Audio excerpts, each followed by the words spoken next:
Imagine you are a mother and you have just left an abusive relationship, but you've got a good job and all you need to do is move you and your daughter into an apartment. You can pay the down payment, you can pay the last month's rent. You can see that I'm getting regularly paid and there's more than enough in the account. But they were like, if you don't have a credit score, we can't really look at you. She was categorically I know all about this shit. denied the ability to. Don't turn your head to the right. It makes your pimple shine brighter than the sun. Oh, this kind of fucking like parasocial take makes me so unhinged angry. It makes me literally want to fucking claw my goddamn eyeballs out of my skull when I hear it. I'm trying to be as nice as I possibly can towards motherfuckers who say stuff like this. It's very rude. You're being rude. You're not being nice. Please don't do this, okay? You're so rude. It's rude. It's rude as fuck. It's like this weird, incredibly. No, don't ban the person. I'm gonna try to be as pleasant as possible. Okay? No, do not ban this person. I just want people to understand when you do that passive aggressive shit, like you're literally just simply behaving in an incredibly passive aggressive way. You're not actually being helpful at all. Okay? It's just annoying. It's annoying. If someone did that to you at your fucking place of work, you'd be like, what the fuck is wrong with you? I was having a good ass day. Now I have a shit ass day. Why is it like this? Yeah, you just threw a heart after saying, man, you look like shit today. Exactly. Anyway, bro, it was a joke. Yeah, it's upsetting is all I'm saying, okay? It's fucking upsetting. I think it's like mean and upsetting. To even apply for some of the apartment buildings. Fred Wary is a sociologist at Princeton, and that story came from a woman he interviewed in San Francisco back in 2017. Today, there are an estimated 45 million Americans who don't have a credit score, and that can make it really difficult to rent an apartment or get car insurance or even get a job. When credit scores were invented just a few decades ago, they were hailed as a way to democratize lending, play down human judgment, and let computers make most of the decisions. In the United States today, credit scores have become essential. Not having one can basically lock you out of daily life, and having a low score can make life difficult too. So, how did we get here? What exactly are credit scores, and why do they keep so many people from accessing what they need?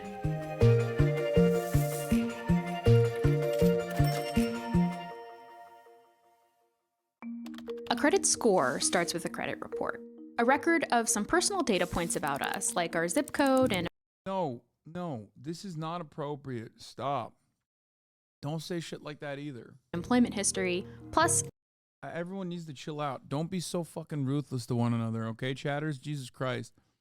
...our individual history of paying our debt obligations. Well, some of our debt obligations. See, only data supplied by big lending institutions like student loan servicers, mortgage lenders, credit card companies, and auto financiers end up on our credit reports. We might be paying our cell phone bills and our rent each month, but cell phone carriers and landlords don't share that information with these guys, the credit reporting agencies. There are 3, and each one has its own version of the credit history of more than 200 million people in the US. That data comes from institutions like credit card companies and student loan providers, who send information about our accounts to the credit reporting agencies. The type of loan, the balance, our payment history, and whether the loan has been sent to a collection agency. Then, credit scoring companies like FICO and VantageScore take that information and feed it into an algorithm, which calculates a score between 300 and 850. The scoring companies are pulling from the same 3 credit reports, but the scores don't always come out the same. One company's algorithm might put more emphasis on the length of your credit history. The longer you've had access to credit, the higher your score. Another company might put slightly more emphasis on the mix of accounts. The more variety, the higher the score. Other factors include payment history. On-time payments mean higher scores. For loans like mortgages and student loans, lower account balances mean higher scores. And for credit card accounts, the percentage of my credit that I actually use. The lower that percentage, the better. Credit scoring companies make money the same way that credit reporting companies do, by selling your score to landlords, lenders, employers, and others willing to pay for it. Lenders use that information to determine whether to loan us money for a house, a car, or a college education. They also use that number to figure out how much we should pay for that loan. A lender looks at a low credit score, decides I'm a risky borrower, and charges me a higher interest rate than my neighbor with a higher score. And Why? this is where things get tricky for a couple of reasons. All right, bitch. First, there's a lot of history baked luck. into that credit score that doesn't show up on a credit report. And second, it's not just lenders who are looking at this information and making decisions that can affect my life. We're going to get into all that, but first, a quick note from the people at Secret. Student loans can really make you sweat. Only 1 in 3 students I hate understand the this. financial terms of their loans, and near I hate that they're doing this now, bro. They're doing this now. They're doing advertising content that's like native. And it also has the same vibes of a Vox.com article. And it's so nasty that they're doing a video on like fucking credit scores and shit. And then they literally do an deodorant explainer that like sells you on repackaging loans, like refinancing and shit. So, how did we get the credit system that we have today?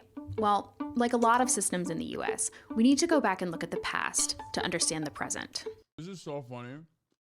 Are we really stressing out about this when China out here giving people social scores?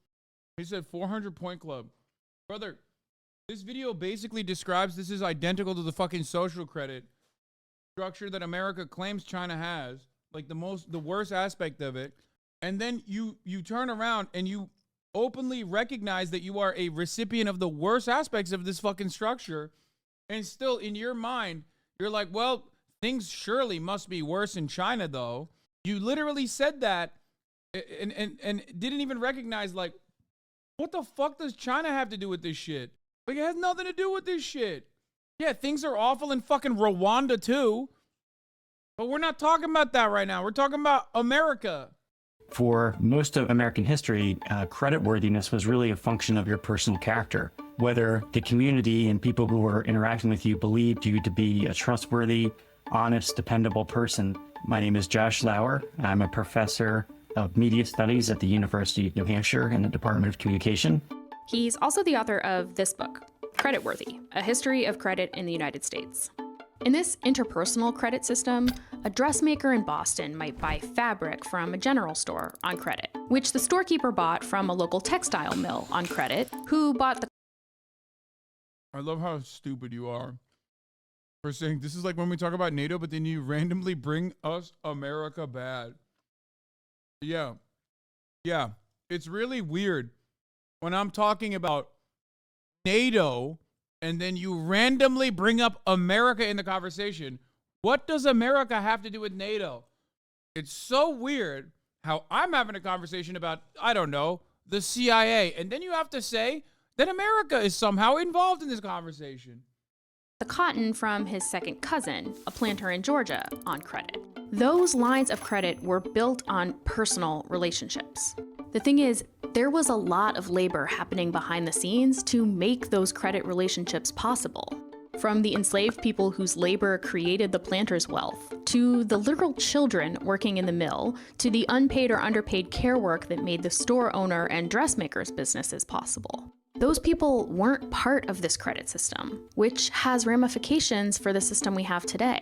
We'll get more into that later on, but this whole interpersonal credit system, it really starts to break down after the Civil War. And it's a period where you have people who are moving around, you have new transportation systems. And so you had people who want to have business relationships with people in more faraway places that they've never met. And they have no basis for understanding what their reputation is, and most importantly, whether or not they could be trusted to repay a debt that was given to them. In the 1870s, you start to see these handwritten credit reports. This one is for R.H. Macy, founder of Macy's department store. The business is a lucrative one. They pay everything in 10 and 30 days and never owe much. Reports like these were meant for other merchants or lenders, people who didn't know Macy but were considering whether to do business with him. Soon, books like this one let retailers share information about their customers with each other. I don't know why I always thought Macy's was a woman. Like, when she just said him, I'm like, what? Like whether P.D. Jones of Brooklyn paid on time and should be offered credit. By the 1950s, those reports looked like this. Investigators working for the credit bureaus indicated race using the dubious categories of the time, as well as character, habits, and morals. According to one training manual, investigators working for the credit bureaus were instructed to uncover whether a borrower was promiscuous, and if so, the extent of partners, as well as possible homosexuality, both of which were considered legitimate reasons to deny someone access to credit. There were many women who couldn't get credit cards or couldn't get opening a credit account because the accounts are always in a man's name. And there were minorities who could not get credit accounts because it was a racist credit economy. Banks will not lend money for a Negro to purchase in other than. Ben Shapiro has literally described this practice as totally just because black people are not good with money. He has actually said that. Well, not for this, specifically redlining, which is even worse. It's kind of wild how much shit you can get away with when you are a right-wing reactionary and a virulent racist that people just like completely forget about. It is kind of wild. Now compare that to like any ostensibly or even tangentially leftist content creator. As a matter of fact, someone doesn't even have to be a leftist at all. Someone could just be a woman and therefore considered woke or is just not mean, for example, right? And they can't get away with shit. Like, even if someone perceives you as doing something bad, they will fucking rip you forever. Than what is termed settled areas. Those are areas where there is already a Negro population. So these two things ultimately lead to the Equal Credit Opportunity Act, and that begins to regulate the kinds of information that can even be considered in credit decisions. But just because categories like race, gender, and sexuality are no longer officially included in credit reports, it doesn't mean that they can't show up in other ways. For example, we know that black workers are more likely than white workers to be let go during a recession. So that means that employment history can end up being a proxy for race that does show up on our credit reports. If you are more likely to be let go in a downturn and be let go earlier than your counterparts, then you're going to have an employment history that looks as if you're not as stable. If you are in a neighborhood whose homes have not appreciated at the same rate as people in other neighborhoods that have nothing to do with the quality of the home, or whether or not you've been paying on the home. Suddenly, you just don't look as if you are in as good a position as some others for taking on certain types of debt. I love the chat. I don't even know what this is about, but this person immediately jumps and says, yeah, he's ableist, bro. Sometimes the chat just gets like, sometimes the chat just chats against one another. And the results are fucking hilarious, you know? Being entrusted with certain kinds of credit. When my grandfather returned home from the Korean War, he got a cheap federally backed mortgage that was not available to the black soldiers that he served with. And when he died and his kids sold the house, part of that money went to my dad, who used it to get a cheap mortgage and build a good credit history. And if you multiply that story by millions of families across the country, you can start to see how the impact of racist policies can reverberate for generations after the laws themselves have been repealed. You have an entire history of exclusion that gets excluded in the moment that a history of credit is being assessed. Today, more than half of black adults have a credit score below 650, which means they're usually charged significantly higher interest rates for a 30-year mortgage than someone with a higher score. And credit scores don't just lock people out of affordable mortgages. More than half of all employers in the US say that they consult an applicant's credit history when hiring. So, how can we fix the credit system to account for these disparities? Lawmakers in some cities and states have started by outlawing the use of credit scores to make decisions that aren't about lending money, like hiring and promotions or car insurance. People without a credit history or with a low score, they might still be engaging in creditworthy activities, like taking part in an informal lending circle, where friends each contribute a set amount each month and then every person gets the full payout once. Yeah, motherfuckers be like, social credit is bad, bro, in China. It's like, bro, are you tuning from fucking Shanghai? Fuck you mean social credit's bad in China? Are you in Beijing, motherfucker? You're in America. Who gives a fuck? It's just a way to literally, personally make yourself feel like the situation that's in front of you is not as bad because some fucking country that you're never going to go to has a worse system is what you're thinking. You know what I mean? You live in America? What do you think? Where do you think I live?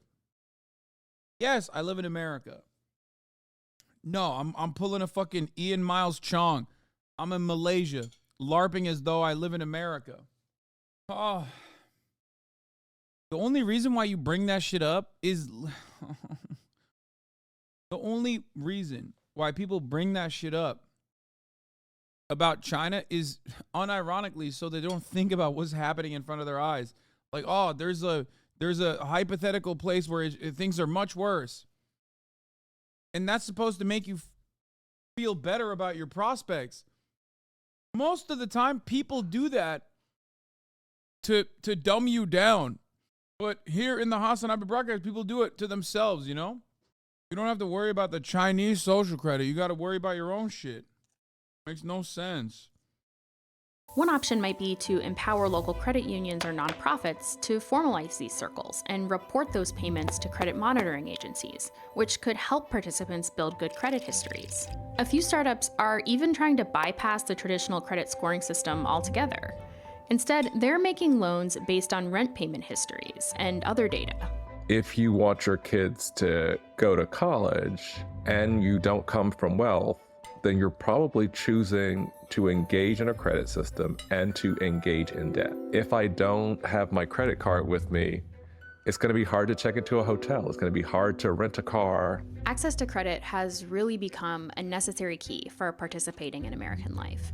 And the system we have today reflects a history in which not everyone had access to that key. When I look to YouTube for solutions for this problem, a lot of the fixes are aimed at individuals. Tips and tricks for boosting your score and fixing your credit. And that stuff is helpful. But if we're going to level the playing field and give more people a fair shot, we're gonna have to think bigger.